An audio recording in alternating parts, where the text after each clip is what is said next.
Hi everyone, I'm Stephen Berlin. This is the third out of 4 talks that I'm going to give on transcendence and dreams. I'm sorry that I have to relate my transcendent dreams in their entirety. Transcendence cannot be taught in like step A, step B, and step C. Normally for degrees of transcendence you either pop a hallucinogenic drug, or you go through years of spiritual discipline, or you get lucky. And so my plan is another alternative, and that is by the fact that I have had over my lifetime of dreaming a series of transcendent dreams, and it isn't that many, that by your unconscious mind, and I have great respect for your unconscious mind, it will recognize by listening to these certain patterns and things that even I don't recognize. Our minds are brilliant for doing that, and by listening to this variety of transcendent dreams, it'll, after your mind incorporates it and stews, probably a more appropriate word would be incubates, then somewhere down the line, 6 days, 6 months, or 6 years, your dreaming mind will perhaps deliver you, hopefully, your own transcendent state of consciousness, which from your perspective will be far better than any of mine. So custom made to your spiritual path. Okay, I'm going to get on to the dream of today, which is a historical dream. I'm standing in a city square, and I'm surrounded by this pretty impressive architecture, and in front of the square there's like a stage, and on both sides of the stage are 2 big metal bowls, I would say huge metal bowls, and they got fire coming out of both of them. And so night's beginning to fall very rapidly at this point, and as I'm standing in this square, people start to really congregate, and pretty soon they're just like thronging in and like pressing upon me, and I'm standing there, like standing room only. And then it was dark, and you have these 2 flaming bowls and this mob of people, really a lot of generated energy there.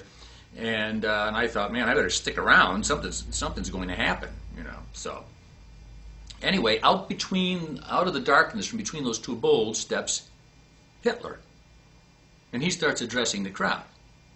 Now this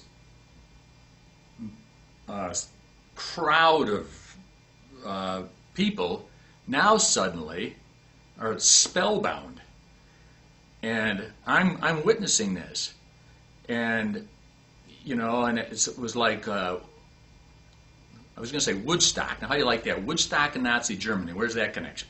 Well, where the connection is I was invited to Woodstock and I didn't go. Now, that was my big regret of that drug-induced decade. I didn't go to Woodstock.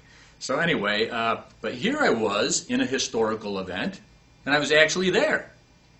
Now, these kinds of things like Woodstock and this Germany thing are things that you hear about happening, but often we're not there when they happen.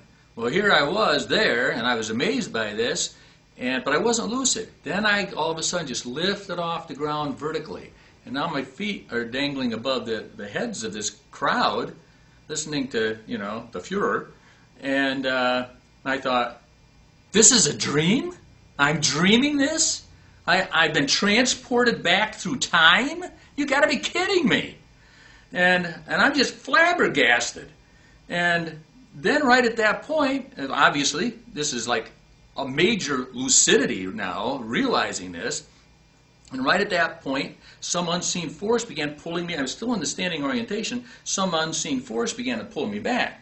Now, in retrospect, that's a good thing, because I'm sure some of Hitler's henchmen would have shot me out of the sky. But anyway, I'm being pulled back now through, in the standing orientation, and I tried to turn around and fly, but I couldn't do it for some reason. But I did look over my shoulder, and then I looked back, and I was amazed, as I always am, that as I looked over my shoulder, the background was coming toward me, and then I turned back around to the front, and the scenery is again receding, and I was just, as always, just stunned at the unconscious mind's ability to create such a complex visual experience in a dream so perfectly. But it did. Anyway, now it gets lighter, because I can now see the countryside below me. The Hitler spectacle is receded, and I assume this was presumably France. And as I went over the countryside of France, after a while, then I saw a shoreline, the waves and the coast, And I then continued to move back, and I was now, presumably, over the Atlantic Ocean. Now, then as I moved out over the ocean, I lost anything I could visually grasp onto, and this is where you would think I would wake up, but I didn't. Now, this part is where the dream became transcendent. The rest, was all sequential, and I could tell it. This I can't really tell. Next day, I was writing down all day long, and when, anytime I could think of something, I was jotting it down.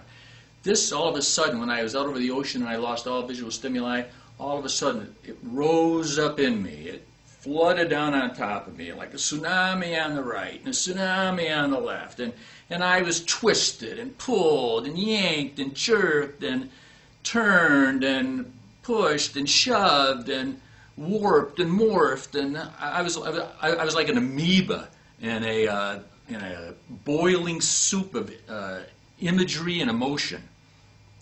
And I saw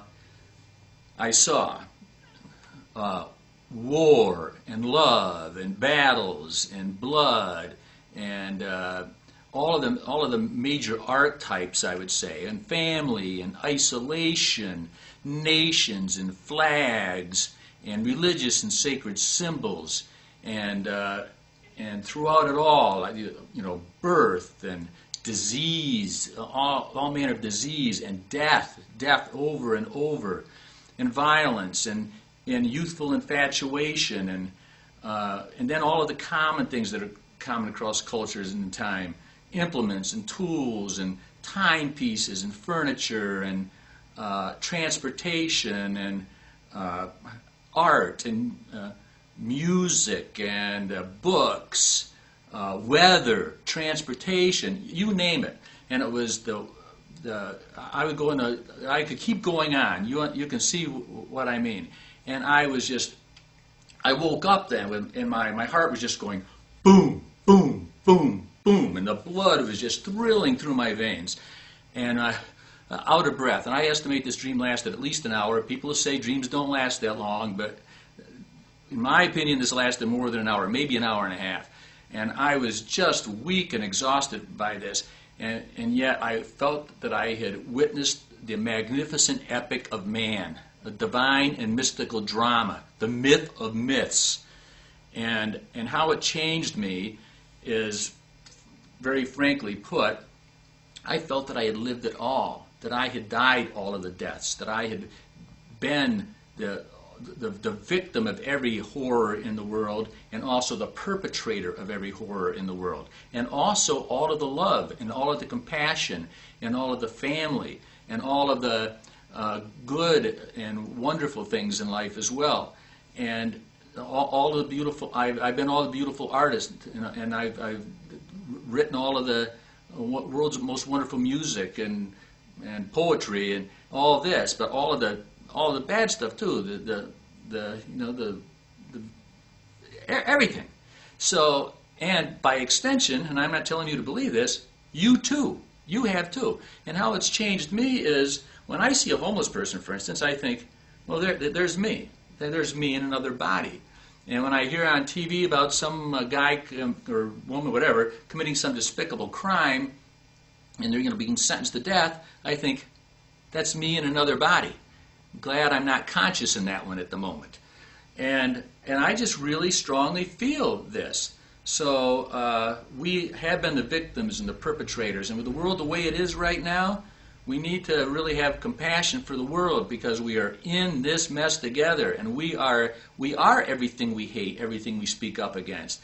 And if we could just understand that. Anyway, I'm sure I'm running out of time. So I want to end this, and I also want to thank you, since I'm in this divine and mystical drama, this